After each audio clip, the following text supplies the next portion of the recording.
लंबे समय पहले एक गांव में आदित्य और भावना नामक पति पत्नी रहते थे। उनका चित्रा नामक एक सुंदर सी बेटी थी। वो एक छोटी सी घर में रहते थे। आदित्य एक बहुत नेक इंसान था और जितना उसके पास था उतने में ही खुश रहने वाला था। वो पानी पूरी बेच के आए हुए पैसों से ही अपने परिवार की देखभाल करता था। हर रोज वो सुबह उठ के पानी पूरी बना के बेचने जाता था। पानी पूरी स्वादिष्ट पानी पूरी। एक बार खाना काफी नहीं होता है, बार बार खाने का मन करता है। 10 रुपयों का एक प्लेट, आइए आइए। ऐसे पूरी गांव में जाते हुए बेचता था। उसके बनाए हुए पानी पूरी स्वादिष्ट रहने पर सभी लोग वहां खाना पसंद करते थे। रोज की तरह वो एक दिन पानी पूरी बेच के अंधेरा होने पर वापस घर जाते रहता है, जब उसे रास्ते में कुछ लोग भागते हुए नजर आते हैं। उसके पलक झपकते ही वो लोग गायब भी हो जाते हैं। कौन थे वो लोग? क्यों भाग रहे थे? और इतने में ही कहां गायब हो गए? ऐसे वो अपने आप में सोच रहा था जब उसे रास्ते के बगल में एक सूटकेस दिखाई देता है। ये किसका सूटकेस है? शायद किसी ने खो दिया होगा। सुबह मैं इसे जमींदार को दे देता हूँ, वो इसको उसके मालिक तक पहुंचा देंगे। ऐसे सोच के वो सूटकेस अपने साथ अपने घर ले जाता है। आदित्य की पत्नी उस सूटकेस को देख पूछती है, ये किसका सूटकेस है जी? मुझे नहीं पता, आते समय रास्ते में मिला था मुझे। क्या है सूटकेस में? नहीं, मुझे नहीं पता, मैंने देखा ही नहीं। अच्छा, तो फिर रुकिए, मैं पहले ये देखती हूँ कि इसमें है क्या।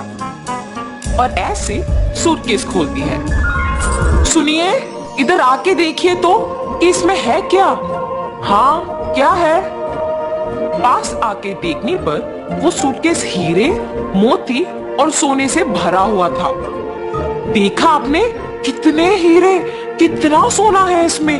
अब हमें कभी वापस मेहनत करने की जरूरत ही नहीं पड़ेगी। भावना, ये सूटकेस हमारा नहीं है, किसी ने खो दिया इसे। कल सुबह इसे जमींदार के हवाले करने इसे लेके आया हूँ। तो आप क्या इसे जमींदार को लौटाएंगे? हाँ, मैं ये स्वीकार नहीं करूंगी। हम इस सूटकेस को हमारे ही पास रखेंगे। आपको मेहनत करने की जरूरत ही नहीं पड़ेगी। हम आखिरकार बहुत खुश रहेंगे।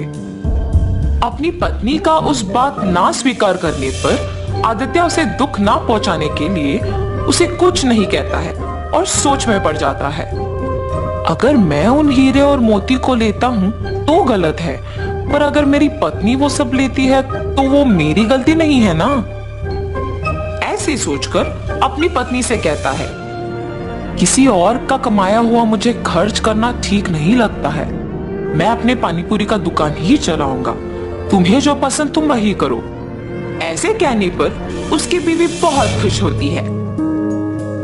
कुछ दिन बाद उसकी पत्नी मिले हुए हीरे, मोती और सोना बेच के एक बड़ा सा घर खरीदती है और वे सब उसी घर में चले जाते हैं। मगर आदित्य अपना पानीपुरी का व्यापार नहीं छोड़ता है।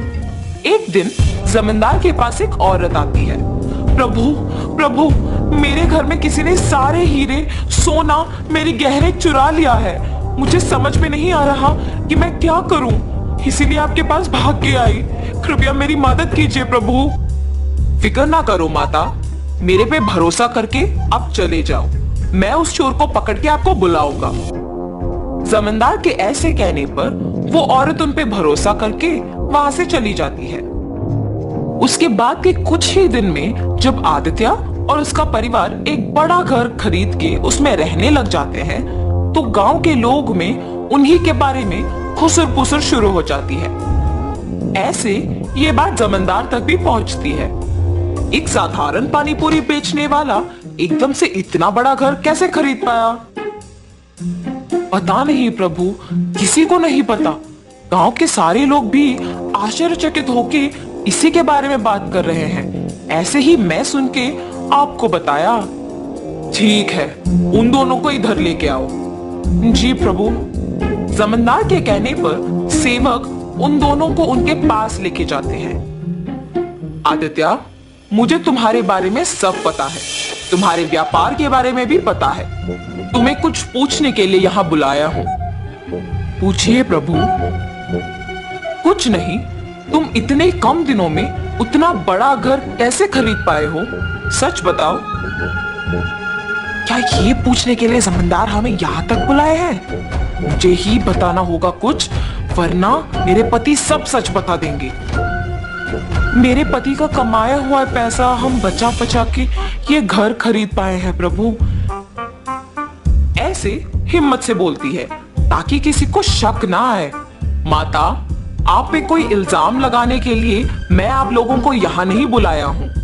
मेरे पास एक औरत आके बोली है कि उसके गहने और सोना किसी ने चोरी कर लिया और उसी समय में आपने एक बड़ा घर लिया। हालात मुझे आपसे ऐसे पूछने पर मजबूर कर रहे हैं, तो सच कहिए कि आपको इतने पैसे अचानक कहां से मिले? अगर मैं अब भी चुप बैठूंगा तो वो एक बहुत बड़ी गलती होगी और उस औरत के दुख का कारण मैं ही हो जाऊंगा। ऐसे सोचकर आदित्य जमींदार को सच बताने का फैसला करता है। मुझे क्षमा करें प्रभु। और ऐसे जो कुछ भी हुआ वो प्रभु को बताता है और तुरंत वो गहनों वाला सूटकेस उनके हवाले कर देता है। तुम्हें अपनी गलती का एहसास हुआ है और तुमने सच बता के और ये गहने ला के वापस कर दिए, इसीलिए मैं तुम्हें अपनी पहली गलती के लिए माफ कर दूंगा और दंडित नहीं करूंगा। लेकिन याद रखना आदित्य, गलती ना करना जितना जरूरी है उतना ही जरूरी है गलती करने वालों को रोकना। ये कभी मत दोहराओ। जमींदार के माफ करने पर आदित्य उनके कृतज्ञ होता है और वहां से चला जाता है और जमींदार उन गहनों को उस औरत के हवाले कर देता है। आदित्य हमेशा की तरह अपने पानी पूरी का व्यापार करता है और उसी से अपना घर को चलाता है। तो इस कहानी का नैतिक क्या है? गलती नहीं करना है, ये तो सबको पता है, और गलती करने वालों को प्रोत्साहित भी नहीं करना है, ये समझ लो।